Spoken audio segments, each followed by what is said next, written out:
Hello guys, good morning. तो एक बार फिर से स्वागत है मेरे करंट अफेयर के वीडियो में। तो गाइज आज है 22 सितंबर। बात करेंगे 22 सितंबर से करंट अफेयर के जो भी इम्पोर्टेंट क्वेश्चन बन सकते हैं उन पर चर्चा करेंगे। तो अभी तक गाइज आपने मेरा चैनल सब्सक्राइब नहीं किया है तो चैनल को सब्सक्राइब करके बेल आइकन को प्रेस कर लीजिए ताकि हर वीडियो का नोटिफिकेशन आपको टाइम पर मिलता रहे। तो गाइज आज का जो वीडियो है काफ़ी इम्पोर्टेंट होने वाला है, तो पूरा वीडियो लास्ट तक ज़रूर देखें।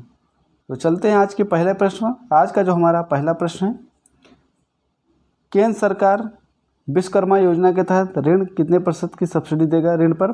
तो देगा 8% की सब्सिडी। इसका जो राइट आंसर है ऑप्शन नंबर ए सही है। ऑप्शन नंबर ए 8% सब्सिडी देगा, तो याद रखना।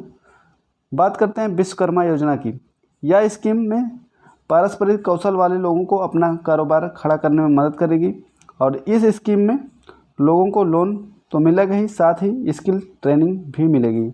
और इस योजना से 18 व्यवसायों से जुड़े लोगों को फ़ायदा होगा और इस स्कीम में 3 लाख तक का लोन मिल सकता है। यह लोन सिर्फ 5% की ब्याज दर पर मिलेगा। और बात करें कि वित्त मंत्री सीतारमण ने कहा है कि पीएम विश्वकर्मा योजना के तहत जो कारीगर हैं उनको दिए गए ऋण पर 8% तक की सब्सिडी दी जाएगी। तो ये बात वित्त मंत्री ने कहा है। तो चलते हैं आगे बढ़ते हैं। कुछ प्रमुख योजनाएं हैं देख लेते हैं। जैसे कि पूछा गया है ग्रह आधार योजना, तो ये गोवा राज्य ने शुरू की है और पीएम ने विकासशील देशों की चिकित्सा आपूर्ति प्रदान करने के लिए जो परियोजना शुरू की है उसका नाम है आरोग्य मैत्री योजना। और हर घर गंगा जल कार्यक्रम ये बिहार राज्य ने शुरू किया है और प्राणवायु देवता पेंशन योजना यह हरियाणा राज्य ने शुरू किया है। क्रेच नीति शुरू करने वाला पहला राज्य यह हरियाणा है और वन टैप वन ट्री जो अभियान शुरू किया है उत्तर प्रदेश सरकार ने शुरू किया है। तो आगे बढ़ते हैं। केंद्र सरकार ने दुष्कर्म पीड़ित नाबालिग लड़कियों के लिए कौन सी योजना शुरू की है? ये मिशन वात्सल्य योजना शुरू की है। और आज़ादी के अमृत महोत्सव के समापन के लिए केंद्र सरकार ने एक अभियान शुरू किया है। उस अभियान का नाम है मेरी माटी मेरा देश, मेरी माटी मेरा देश। और मेरा बिल जो मेरा अधिकार योजना शुरू की है वो हरियाणा राज्य ने शुरू की है और अम्मा और बहनी योजना है वो सिक्किम राज्य ने शुरू की है। तो ये कुछ रही इम्पोर्टेंट योजनाएं, तो याद रखना परीक्षा की दृष्टि से अति ही महत्वपूर्ण है।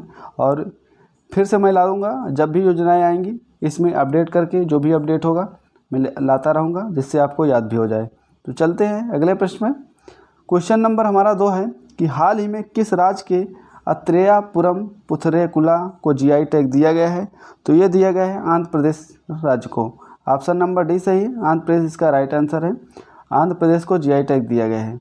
तो चलते हैं कुछ इंपॉर्टेंट जीआई टैग ही देख लेते हैं। जैसे कि जम्मू कश्मीर का, जो जम्मू कश्मीर के कुछ जीआई टैग हैं जैसे भद्रवाह, राजमा और सुलई शहद और रचौरी चिकरी लकड़ी शिल्प को और कश्मीरी के मुस्तदाजी चावल को दिया गया है। और गोवा की बात करें तो गोवा के मान कुराद आम को दिया गया है। वहीं राजस्थान की बात करें, राजस्थान के जो जीआई टैग हैं वो जोधपुर की बंधेज शिल्प, बीकानेर की उस्ता कला शिल्प और बीकानेर की कसीदाकारी शिल्प और उदयपुर की कोस्तगारी मेटल शिल्प और नाथद्वार की पछवई पेंटिंग को जीआई टैग दिया गया है।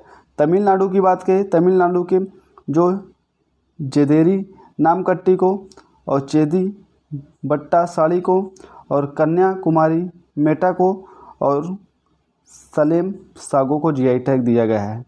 आगे बढ़ते हैं।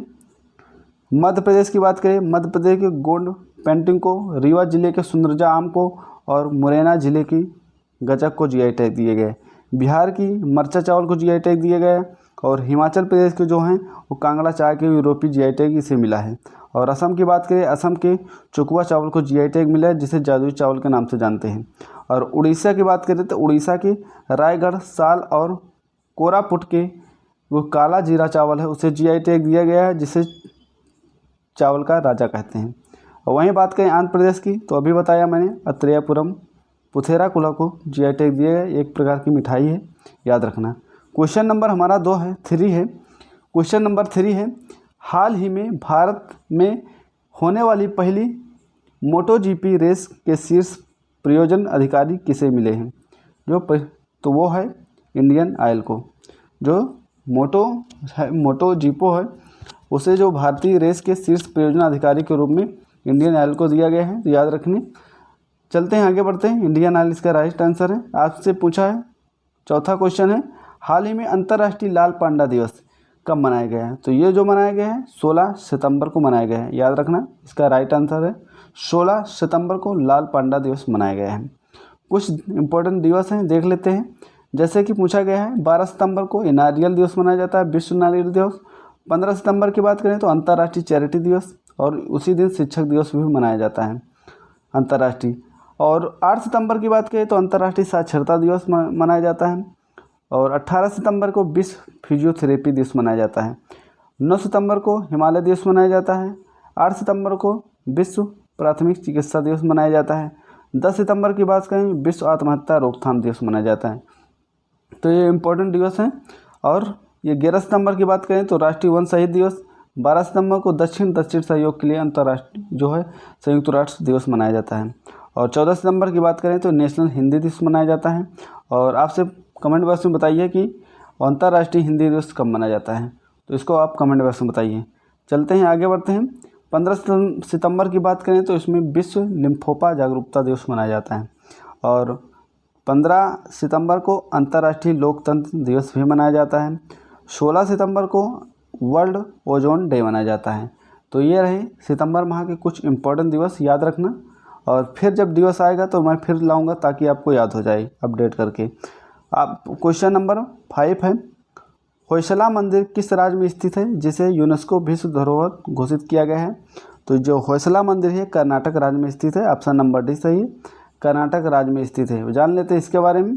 कर्नाटक का होयसला मंदिर भारत का 42वां यूनेस्को विश्व धरोहर स्थल बनाया गया है। और होयसला की पवित्र टुकड़ियों को यूनेस्को की विश्व विरासत सूची में अंकित किया गया है। कर्नाटक के बेलूर, हलेबीड और सोमनाथपुर के जो होयसला मंदिरों को यूनेस्को की विश्व धरोहर सूची में जोड़ा गया है। तो ये इसे याद रखना, कुछ इंपॉर्टेंट है। होयसला मंदिर की बात करें, इसे बिलेबिट मंदिर के नाम से भी जाना जाता है। इसका जो निर्माण हुआ है 12वीं और 13वीं शताब्दी के बीच हुआ है। और इसमें जो वैष्णववाद और शक्तिवाद के विषयों को होयसल राजाओं द्वारा किया गया है। यह मंदिर शिव और विष्णु को समर्पित है और साथ साथ जैन धर्म के चित्र भी यहाँ अंकित हैं। तो याद रखना। क्वेश्चन नंबर 6 है, ऑपरेशन सजग किसने शुरू किया है? जो ऑपरेशन सजग शुरू किया है वो भारतीय तटरक्षक बल ने शुरू किया है। जो इसका राइट आंसर है ऑप्शन नंबर ए सही है, याद रखना। भारतीय तटरक्षक बल ने ऑपरेशन सजग को शुरू किया है। भारतीय तटरक्षक बल ने 18 सितंबर 2023 को भारतीय जो पश्चिमी तट पर ऑपरेशन सजग शुरू किया है। और इस अभ्यास में सीमा शुल्क, समुद्री पुलिस और बंदरगाहों और भारतीय नौसेना सहित कुल 118 जहाज़ों ने भाग लिया है। और ये एक दिवसीय अभ्यास पर जो है महीने में आयोजित किया जाता है। तो याद रखना, इम्पोर्टेंट है। और बात करते हैं कुछ प्रमुख ऑपरेशन, जैसे कि ऑपरेशन कावेरी, ये सूडान में फंसे भारतीयों को निकालने के लिए ऑपरेशन चलाया गया था। ऑपरेशन सद्भावना, ये भारतीय सेना द्वारा जम्मू कश्मीर में ग्रामीण क्षेत्रों पर LOC के क्षेत्रों को लोगों की मदद करने के लिए चलाया गया था। और ऑपरेशन अलर्ट की बात करें तो ये जो ऑपरेशन अलर्ट है ये सीमा सुरक्षा बल BSF द्वारा भारत पाकिस्तान की सीमा को सुरक्षा बढ़ाने के लिए चलाया गया है। तो याद रखना कुछ, जैसे कि ऑपरेशन दोस्त पूछे तो ऑपरेशन दोस्त जो है भारत सरकार द्वारा भूकंप प्रभावित जो तुर्की और सीरिया में मदद करने के लिए चलाया गया है। वही ऑपरेशन गरुण की बात करें तो CBI ने ड्रग्स नेटवर्क को खत्म करने के लिए ऑपरेशन गरुण चलाया है।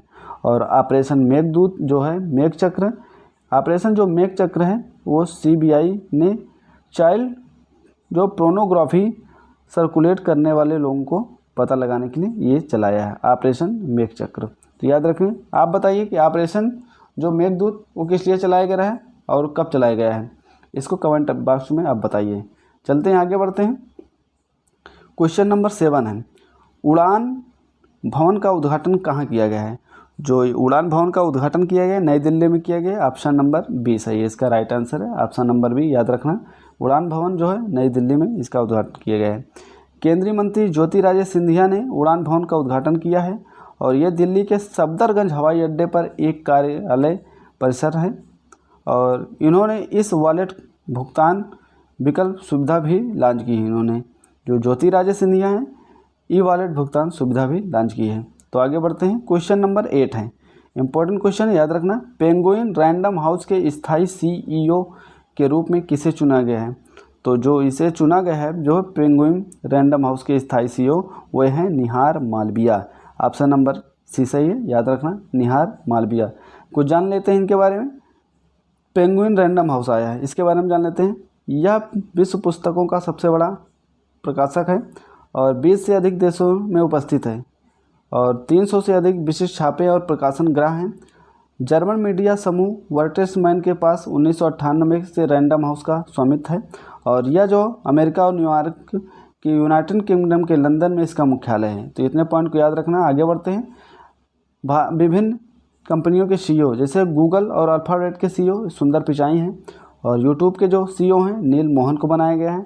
फेसबुक का CEO मार्क जुकरबर्ग को बनाया गया है और अमेजॉन के जो CEO हैं वर्तमान में एंडी जेसी हैं।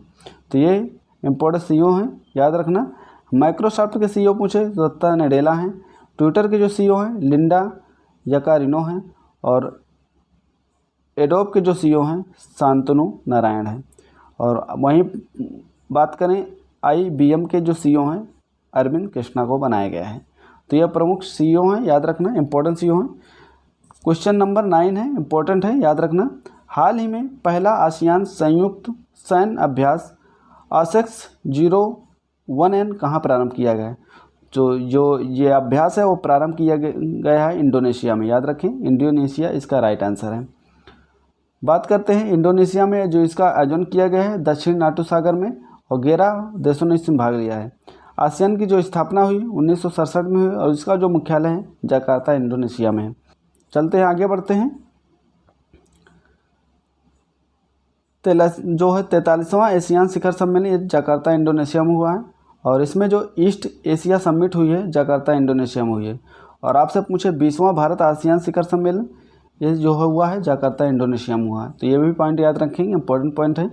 क्वेश्चन नंबर 10 है, अति महत्वपूर्ण क्वेश्चन है, याद रखें। सर्वाधिक समय तक अंतरिक्ष में रहने वाले पहले अरब अंतरिक्ष यात्री जो बने हैं वो बने सुल्तान अल नयादी। सुल्तान अल नयादी सर्वाधिक समय तक अंतरिक्ष में रहने वाले अंतरिक्ष यात्री बन चुके हैं। इन्होंने जो है अंतरिक्ष में 186 दिन तक रहकर आए हैं और जो गए हैं ये फाल्कन 9 रॉकेट द्वारा इन्हें भेजा गया है और जो ये है ये UAE के अंतरिक्ष यात्री हैं। तो इतने पॉइंट को याद रखना। तो गाइज आज का वीडियो कैसा लगा कमेंट बॉक्स में बताइए। अगर कंटेंट पसंद आया हो तो अपने सभी दोस्तों के साथ शेयर करें और अभी तक चैनल को सब्सक्राइब नहीं किया है तो चैनल को सब्सक्राइब करके बेल आइकन को प्रेस कर लीजिए। तो गाइज मिलते हैं नेक्स्ट वीडियो में। आज के लिए जय हिंद, जय भारत।